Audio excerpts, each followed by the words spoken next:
ತೇಜ್ ಪ್ರಭು ನ್ಯೂಸ್ಗೆ ಸ್ವಾಗತ. ಹಿಡ್ಕಲ್ ಜಲಾಶಯದಿಂದ ನೀರು ಬಿಡುಗಡೆ.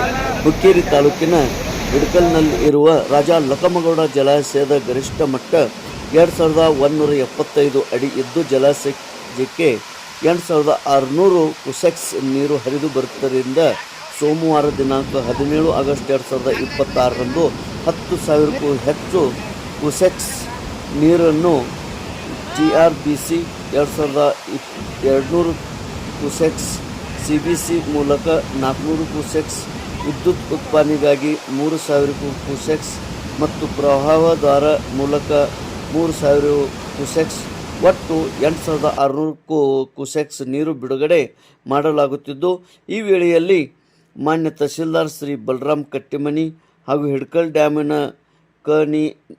ಕಾರ್ಯನಿರ್ವಾಹಕ ಅಭಿಯಂತ SN ಪಟ್ಟಣ್ ಶೆಟ್ಟಿ, ಸಹ ಕಾರ್ಯನಿರ್ವಾಹಕ ಅಭಿಯಂತರರು ಜಗದೀಶ್ BK, ಪ್ರವೀಣ್ ಅರಳಿಕಟ್ಟಿ, ರಾಜಶೇಖರ್ ಪಾಟೀಲ್ ಮತ್ತು ಘಟಪ್ರಭಾ ಯೋಜನೆ ಮಟ್ಟದ ನೀರು ಬಳಕೆದಾರರ ಮಹಾಮಂಡಲದ ಅಧ್ಯಕ್ಷ ಅಶೋಕ್ ಖಂಡ್ರೆಟ್ಟಿ ಮತ್ತು ಸತೀಶ್ ಜಾರಕಿಹೊಳಿ ಅವರ ಆಪ್ತ ಸಹಾಯಕ ಶ್ರೀ ಶಿವ ಪಾಟೀಲ್, ಹುಕ್ಕೇರಿ ಹಾಗೂ ಕರ್ನಾಟಕ ನೀರಾವರಿ ನಿಗಮದ ಸಿಬ್ಬಂದಿಗಳು, ಗ್ರಾಮಸ್ಥರು ಉಪಸ್ಥಿತರಿದ್ದರು.